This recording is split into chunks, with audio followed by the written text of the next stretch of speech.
آدم علیہ السلام کے دو فرزند حابیل اور قابیل، تو ان کا آپس میں الجھاؤ ہو گیا، تو اس نے اپنے بھائی کو قتل کر دیا۔ معاملہ یہ تھا کہ جو سلسلہ تھا بقائے نسل انسانی، افزائش نسل انسانی اور فروغ نسل انسانی کے لیے، وہ یہ تھا کہ چونکہ ایک ہی باپ کی اولادیں تھیں، تو جب ولادت ہوتی تو ایک بیٹا اور ایک بیٹی پیدا ہوتی، تو یہ بیٹا اور بیٹی جو ایک دفعہ پیدا ہوئے ہیں، ان کا آپس میں نکاح نہیں ہو سکتا تھا، تو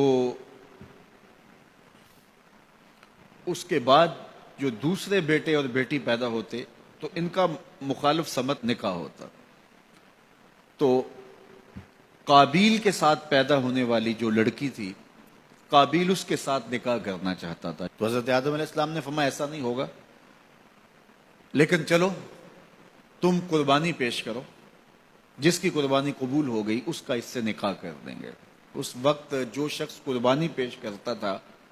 تو وہ جانور ذبح کرے یا گندم یا جو بھی، تو وہ باہر جنگل میں پہاڑوں پہ مختلف جگہوں پہ رکھ دیتے،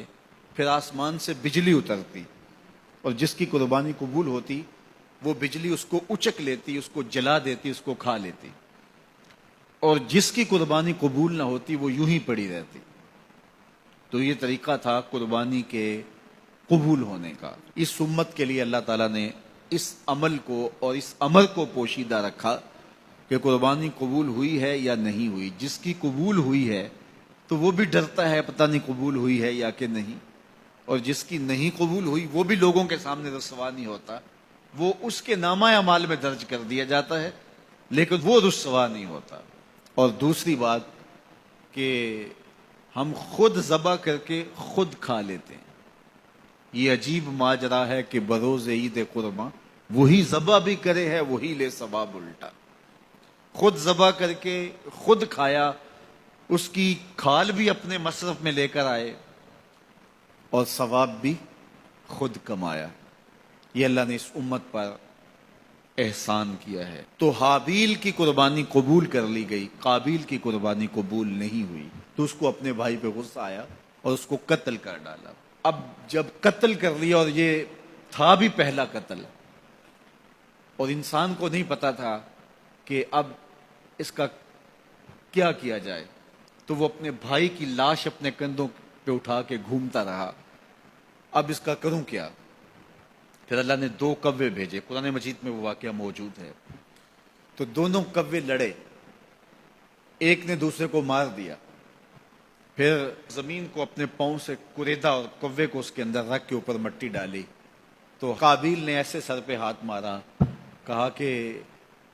یہ کوا جو ہے یہ تو میرے سمجھدار نکلا اور میں نہ جان سکا اور یہ جانتا ہے، تو پھر اپنے بھائی کی لاش کو دفن کیا۔ اب سب سے پہلا قتل اور سب سے پہلی موت جو روئے زمین پہ ہوئی وہ حابیل کی تھی۔ اب قیامت تک جتنے لوگ بھی قتل ہوں گے، جس طرح قاتل کو اس کی سزا اور اس کا گناہ پہنچے گا، یہ سارا گناہ قابیل کے نامہ اعمال میں بھی درج ہوتا رہے گا، اس لیے کہ اس جرم کا آغاز اس نے کیا۔ آپ سے اگر ہو سکے تو کسی اچھے کام کا آغاز کرنا، کبھی بھی کسی برے فعل کا ذریعہ نہ بننا۔ بعض اوقات ہوتا ہے ایک شخص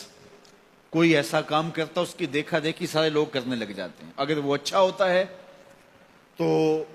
اچھائی پھیلنے لگتی ہے، اور اگر وہ کام برا ہوتا ہے تو برائی پھیلنے لگتی ہے۔ تو انسانی فطرت ہے کہ وہ دیکھے دیکھے کام کرنے لگ جاتے ہیں۔ تو میں آپ کو یہ کہوں گا، کوئی بھی عمل ہو تو آپ کبھی بھی کوئی کام کرنے سے قبل یہ ضرور سوچیں کہ میرے کسی عمل کے تتبع سے کہیں جو ہے وہ میرے ذمے میرے کھاتے کو ایسی چیز نہ آ جائے۔ اور اگر کوئی اچھائی ہے تو وہ حضور نے ایک دفعہ فنڈ مانگا، تو ایک شخص نے کھڑے ہو کر کے کچھ پیش کیا، تو اس کے دیکھا دیکھی باقی لوگ بھی شامل ہو گئے۔ تو حضور نے اس وقت فرمایا تھا، تاریخ ساز جملہ، من سنہ فی الاسلام سنتن حسنتن فَلَهُ أَجْرُهَا، جس نے اسلام میں کوئی اچھا طریقہ رائج کیا تو اس کو اس کا اجر نصیب ہوگا، اور پھر اس کے دیکھا دیکھی جس نے بھی عمل کیا ان کا اجر بھی اس کے کھاتے میں لکھا جائے گا،